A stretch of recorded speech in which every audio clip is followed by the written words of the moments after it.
Dubai air show में भारत के HAL का विमान तेजस क्रैश हुआ और इसके क्रैश होने की कई वीडियो अब तक सामने आ चुके हैं। हम आपको एक एक करके ये 3 वीडियो दिखा रहे हैं जिसमें अलग अलग एंगल से आप देखकर समझ सकते हैं कि ये विमान आखिर कैसे और किस वक्त क्रैश कर गया।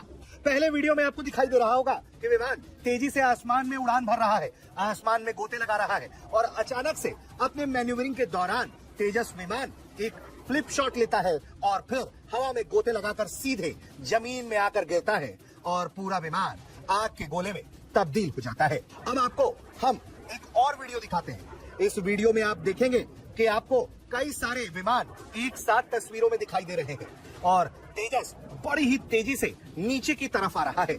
ये वीडियो काफी दूर से शूट हुआ है, लेकिन इन तस्वीरों में आप देख सकते हैं कि किस तरह से तमाम बड़े बड़े विमानों के बीच ये उड़ता हुआ लड़ाकू विमान तेजस अचानक से जमीन पर आ गिरता है और फिर एक आग का शोला पूरे आसमान में फैल जाता है।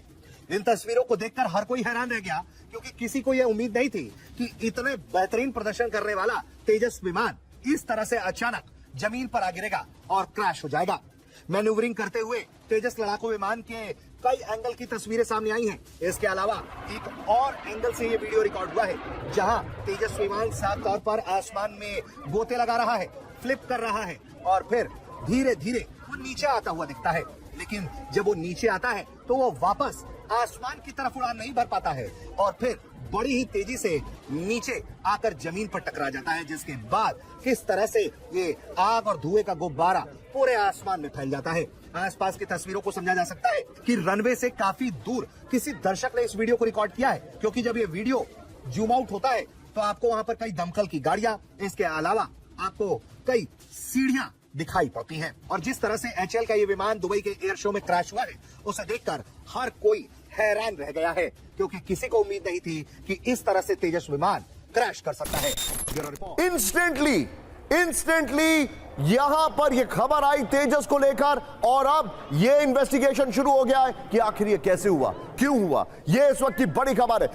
अब इस पायलट की यह तारीफ है कि जो भी पायलट थे, और उनका नाम आई एम श्योर थोड़ी देर में आ जाएगा, बाहल सर को दिखाइए प्लीज, लेकिन एक ये काबिल तारीफ है कि किस तरीके से उन्होंने बचाया है सर, नंबर 1। नंबर 2, यह सबसे बड़ी बात है कि किस तरीके से सर लास्ट मोमेंट तक कोशिश की। मैं यहां पर मेरे साथ एक और हमारे खास मेहमान हैं, अनुज माथुर सर है, उनसे सवाल लूंगा। Anuj sir, your take on it sir. Nishant, सबसे बड़ी बात यह है कि इसमें जो पायलट की जो प्रशंसा आप कर रहे हैं वो बिल्कुल बहुत करनी चाहिए, लेकिन मुझे ये लग रहा है कि इसमें कहीं ना कोई तकनीकी खामी होने की चांसेस सबसे ज्यादा नजर आ रहे हैं मुझे। और वजह बिल्कुल साफ है कि एक दिन पहले भी कोई एक ऑयल लीक का कोई टेक्निकल इशू उभर करके सामने आया था, तो संभावना है। लेकिन मैं एक चीज और आपको बताना चाहता हूं, मेरा कहीं ना कहीं मैं मनीष के साथ जाना चाहता हूं कि इसमें सैबोटाज की संभावना से इनकार नहीं किया जा सकता। और ये सैबोटाज अगर है, I got your point sir, I got your point sir, लेकिन सर मैं आपसे एक चीज बोलूंगा sir, sabotage is okay, that is under investigation. हम लोग अभी we can not jump to the conclusion sir, क्योंकि जब हम इतने बड़े एरो शो में आते हैं, जब हम इतनी बड़ी रिस्पॉन्सिबिलिटी रहते हैं, तो हमें पता है कि बहुत सारी चीजें गलत हो सकती हैं। We should be prepared for it यहां पर, बट नेवरदलेस यहां पर I am looking at the silver lining. और आज भले ही हमारा ये एयरक्राफ्ट क्रैश कर गया, भले ही, और मैं चाहूंगा, I just hope and pray कि इस पर कोई पॉलिटिक्स ना हो जाए भारत के अंदर, कि इसको भी लेकर कहीं पॉलिटिक्स ना हो जाए, बिकॉज ये एक नेशनल प्राइड की बात है जिसको थोड़ा सा झटका लगा है। और ये हमारे लिए इट इज शेयरली बैड लक। जून में वो हादसा हुआ जो अहमदाबाद में हुआ, और अभी ये हादसा हो गया, एक पैसेंजर एयरक्राफ्ट और दूसरा फाइटर प्लेन, और दोनों ही भारत से कहीं ना कहीं, एक तो भारत में ही क्रैश हुआ और दूसरा भारत का इंडिजिनसली मेड एयरक्राफ्ट है। यहां पर दुबई एयर शो में एक बड़ा हादसा हो गया जब उड़ान प्रदर्शन के दौरान तेजस लड़ाकू विमान क्रैश हो गया।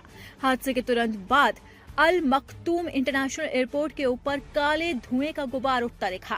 प्रत्यक्षदर्शियों और वीडियो के मुताबिक ये दुर्घटना स्थानीय समय के अनुसार दोपहर करीब 2:10 पर हुई। तेजस हिंदुस्तान एरोनॉटिक्स लिमिटेड द्वारा विकसित एक single seat light compact aircraft है। हादसे के बाद अभी तक ये साफ नहीं हो पाया था कि पायलट की सिचुएशन क्या है, लेकिन अब भारतीय वायुसेना का बड़ा बयान सामने आया है और आधिकारिक तौर पर ये साफ हो गया है कि इस हादसे में पायलट की मौत हो गई है। आपको बता दें कि दुबई एयर शो दुनिया के सबसे बड़े एविएशन इवेंट्स में से एक है और इस हफ्ते इसमें कई बड़े अरबों डॉलर के विमान सौदे भी हुए हैं। अब विमान हादसे की इन तस्वीरों को आप गौर से देखिए। तेजस जमीन से पहले उड़ान भरता है, उसके बाद कुछ मिनटों तक ये हवा में रहता है, जिसकी तस्वीरें आप अपने स्क्रीन पर देख सकते हैं कि तेजस किस तरीके से करतब करता हुआ नजर आ रहा है। लेकिन अचानक से ना जाने ऐसा क्या हुआ कि तेजस तेजी से नीचे की तरफ आने लगा और ये एक ही पल के अंदर जमीन से टकरा गया। और जैसे ही ये तेजस विमान तेजी से जमीन पर आया और टकराया, उसके बाद इस विमान में भयंकर आग लग गई। आप इन तस्वीरों में देख सकते हैं कि चंद सेकंड के अंदर किस तरीके से ये विमान आग का गोला बन गया और आसमान के अंदर सिर्फ और सिर्फ काले धुएं का गुबार उड़ने लगा। ये भयानक आग इस हादसे की भयावहता को बयां कर रही है। ये कोई छोटा मोटा हादसा नहीं है, क्योंकि इस हादसे में जो विमान क्रैश हुआ है वो बेहद ही खास है और सबसे सुरक्षित विमानों में से एक माना जाता है। ये वायुसेना की ताकत माना जाता है। कहा जाता है कि तेजस ने अच्छे दुश्मनों के छक्के छुड़ाए हैं, लेकिन दुबई एयर शो के दौरान अचानक ना जाने ऐसा क्या हुआ कि एकदम से विमान हवा से सीधा जमीन पर आ गिरा और आग का गोला बन गया। हालांकि वायुसेना की तरफ से आधिकारिक बयान इस हादसे पर आ चुका है और वायुसेना ने साफ तौर पर कहा है कि इसमें पायलट की मौत हो चुकी है। पायलट खुद को इजेक्ट नहीं कर पाया। अब सबसे बड़ा सवाल है कि आखिरकार यह हादसा हुआ कैसे, और वो भी तेजस के साथ। अब आपको दोस्तों एक बहुत ही दुखद खबर आ रही है दुबई एयर शो से। भारत का जो तेजस फाइटर जेट है वो वहां पर क्रैश हो गया है और ये बहुत ही दुखद खबर है। जो पायलट है उनकी जान भी नहीं बच सकी, उन्हें इतना टाइम भी नहीं मिला कि वो इजेक्ट कर पाए। जो शुरुआती पता चल रहा है कि वजह क्या हो सकती है क्रैश की, इसकी वजह से पूरा देश जो है वो इस वक्त बड़े शॉक में है, बहुत ज्यादा सदमे में है। हमें भी अंदाजा नहीं था इस बात का कि भाई ऐसा हो सकता है, लेकिन अब देखिए होने को कोई टाल नहीं सकता। और जो तस्वीरें आ रही हैं, जो विजुअल्स आ रहे हैं, उनसे देखकर ये पता चल रहा है कि सेकंड के हजारवें क्या लाखवें हिस्से में चीजें कैलकुलेट करने में पायलट को गलती हो गई होगी और वो रिकवर नहीं कर पाए। हाइट कम थी, वो रिकवर नहीं कर पाए। बाकी मुझे लगता है कि सबोटाज की बात कही जा रही है, तो नहीं, अभी सबोटाज वाला एंगल तो सामने नहीं आया है। मुझे नहीं लगता कि अभी सबोटाज वाला एंगल जो है वो अभी आएगा सामने। और ऐसी घटनाएं होती है, जाहिर सी बात है। मैं जानता हूं कि पाकिस्तान के लोग इस समय बड़े खुश हो रहे होंगे। उनको लग रहा होगा कि पता नहीं क्या तीर मार लिया है। क्या कह रहे हैं, भारत का नाक कट गया। ये कह रहे हैं कि भारत का नाक कट गया, वैसे पहले ही समोसा जैसा डिजाइन था इसका एक और। अच्छा, तो भाई आप जो भी हैं, आपको शायद ना आपको आइडिया नहीं कि आप क्या बात कर रहे हैं। दुनिया का सबसे शानदार fighter jet F-22 Raptor, F-35 वो भी क्रैश होते हैं। नहीं, मैं नहीं मानता कि एम्बैरेसमेंट है ये। बहुत सारे लोग कह रहे हैं कि इंटरनेशनल एम्बैरेसमेंट, जैसे ये टेलेटेल्स कह रहे हैं कि international embarrassment for made in India plane along with loss of brave life of our fighter. देखिए एम्बैरेसमेंट नहीं है। अब इसको एम्बैरेसमेंट कैसे कह सकते हैं? 4 दिन से लगातार फ्लाई कर रहा था तेजस, 4 दिन से लगातार फ्लाई कर रहा था और वो चूक हो जाती है। मशीन है, हवा में क्रैश। एयर इंडिया क्रैश हुआ, F-22 रैप्टर क्रैश हुआ, F-35 क्रैश हुआ है। और देखिए पाकिस्तानी इसमें खुशी मना रहे हैं। इसमें कोई दो राय नहीं है कि पाकिस्तानी इसमें बहुत खुशी मना रहे हैं। मनाओ भाई खुशी, कोई दिक्कत नहीं है। आप खुशी मनाओ। आपको लगता है कि आपके खुशियां मनाने का टाइम है, बिल्कुल मनाइए, इसमें कोई दिक्कत नहीं है। तो दोस्तों कुल जमा बात यह है कि इससे एक चीज तो है कि तेजस की रेपुटेशन पर इसका असर पड़ेगा। इसका असर बिल्कुल पड़ेगा, इसमें स्वीकार करने में कोई दिक्कत नहीं है। देखिए अब जिसकी भी गलती से हुआ है, इंडियन एयरफोर्स ने ट्वीट भी किया है कि भाई उसकी जानकारी दी है। इंडियन एयरफोर्स ने कंफर्म किया कि भाई तेजस जो है हमारा एक fighter jet, Dubai air show चल रहा था और पायलट जो उड़ा रहे थे वो शायद ढंग से उनकी नींद पूरी नहीं हुई हो या कुछ और भी हुआ हो, आई डोंट नो। जी, ये तो बहुत ही बड़ी घटना है, इसमें कोई शक नहीं है, क्योंकि पिछले साल भी एक तेजस का एक्सीडेंट हो चुका है और 3 महीने के इंक्वायरी के बाद जो पता चला था कि पिछला जो क्रैश हुआ था 24 में, वो इंजन फेलियर की वजह से हुआ था।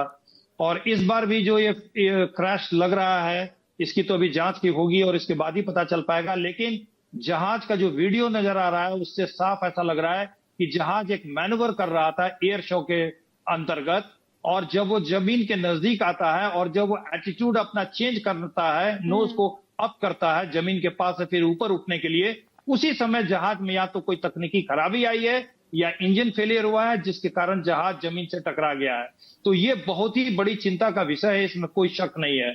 अब जांच के बाद पता चलेगा कि इंजन फेलियर था या कोई दूसरे तरह के उसमें फ्लाइट कंट्रोल सिस्टम में कोई खराबी आई थी, क्योंकि इसकी संभावना बहुत कम लगती है कि पायलट जो है उस स्थिति से जहाज को ऊपर नहीं ले पाया। ये पायलट एरर का मुझे केस नहीं लग रहा है। जी हाँ, आपसे आलोक जी ये भी जानना चाहूंगी, ये जो दुबई एयर शो है, इसका जो उद्देश्य है वो क्या है? क्योंकि देखिए, बड़ी एरोस्पेस कंपनियां वहां पर रहती हैं, एयरलाइंस, एयरफोर्स रहती है, टेक्नोलॉजी कंपनी रहती है, ऐसे में तकनीकी विश्वसनीयता पर एक बड़ा सवालिया निशान यहाँ पर खड़ा हो जाएगा। जी हाँ, इसमें कोई शक नहीं है कि हम जिस तरह से तेजस को प्रोजेक्ट कर रहे थे इंटरनेशनल मार्केट में, बाजार में, दूसरे देशों को भविष्य में हमारी बेचने की भी योजना थी, अभी तुरंत तो नहीं, लेकिन हमारे जो टेक्निकल नो हाउ और उसकी क्रेडिबिलिटी है, उस पर तो एक चोट लगेगी ही, इसमें कोई शक नहीं है। और भारत सरकार के लिए, भारतीय वायुसेना के लिए और एचएएल के लिए ये बहुत बड़ी चिंता का विषय है। जी हाँ, इससे पहले आलोक जी, जिस हादसे की आप बात कर रहे थे जो राजस्थान में हुआ था, और उसमें जब तेजस क्रैश हुआ तो बताया जा रहा था कि तेल का रिसाव हुआ था, तो क्या लग रहा है अब आप अगर इसको समझे, क्योंकि आपका अनुभव बहुत लंबा है और आपके अनुभव से हम जानना चाहेंगे, जिस तरीके से धुएं का गुबार दिख रहा है एयरपोर्ट के आसपास, क्या लग रहा है, क्या टेक्निकल स्नैग हो सकता है? क्योंकि थर्सडे को एक खबर आई, हालांकि रक्षा मंत्रालय ने उसको फेक बता दिया कि तेजस से में जो है वो ऑयल लीक हो रहा है। देखिए, ये तो अभी जांच के बाद पूरी तरह पता चलेगा। यहाँ आपने सही कहा, अभी खबरों में बात आई थी कि वहां तेल का रिसाव की संभावना व्यक्त की गई थी, और ये जो क्रैश है इसमें कोई शक नहीं है कि ये बहुत बड़ी चिंता का विषय है और इस पर कई प्रश्न खड़े होंगे, टेक्निकल एफिशिएंसी ऑफ एचएएल पर भी। और भारतीय वायुसेना इसको ऐसे नहीं छोड़ने वाली है, क्योंकि तेजस हमारे बहुत बड़े गैप को भरने वाला था। MiG-21 के ग्राउंडिंग के बाद तेजस के बल्क में प्रोडक्शन और इंडक्शन की बात हम सोच रहे थे भविष्य में। इस पर एक प्रश्न चिन्ह खड़ा हो जाएगा, क्योंकि ये जो क्रैश है, ये क्रैश सारे दुनिया के खरीदारों के सामने, एयर शो के सामने और पूरे लोगों के सामने लाइव हुआ है, तो इस पर तो प्रश्न उठेंगे ही। और जैसा कि वीडियो में दिख रहा है, इसमें कोई शक नहीं है कि नीचे आने के बाद जहाज पर कंट्रोल पायलट का नहीं रह गया। 2030 तक 180 जेट बनाने के लिए 3 प्रोडक्शन लाइन में थे, तो क्या अब वो भी, उस पर भी क्वेश्चन मार्क हो जाएगा? जी हाँ, ये बहुत बड़ी चिंता का विषय तो है ही है, क्योंकि MiG-21 के ग्राउंडिंग के बाद और हमारे जो स्क्वाड्रन की स्ट्रेंथ इतनी कम हो गई है, घट के 29 हो गई है, तो बहुत तेजी से हमको अपने स्क्वाड्रन स्ट्रेंथ बढ़ाने की जरूरत थी। और हम तेजस पर ही डिपेंड कर रहे थे, क्योंकि कुछ स्क्वाड्रन्स तो मान लीजिए हम 5th जनरेशन के या 4.5 जनरेशन के बाहर से खरीद के ला सकते हैं, लेकिन इतनी जल्दी 10-12 स्क्वाड्रन को जल्दी जल्दी भरना ये संभव नहीं था। अगर इस सेकंड क्रैश में भी इंजन की खराबी अगर सामने आती है रिपोर्ट में, जांच रिपोर्ट में, तब हमारे लिए निश्चित रूप से एक बड़ी चिंता का विषय होगा। और तकनीकी विश्वसनीयता, वो उस पर भी अब सवालिया निशान खड़े हो गए हैं। देखिए आलोक जी, दुबई की धरती पर इस तरह से विमान क्रैश होना, वो भी तेजस, आप तो जान ही रहे हैं कि 600 करोड़ रुपए का एक विमान है। ऐसे में अगर देखा जाए तो फाइनेंशियली भी बहुत बड़ा लॉस है इंडिया के लिए। जी, ये जहाज की कीमत का नुकसान उतना नहीं है जितना इसके रेपुटेशन का नुकसान होगा, क्योंकि जहाज का रेपुटेशन जो था, इसको हम एक बहुत ही, इसका एक अच्छा हाइप हमने क्रिएट किया हुआ था।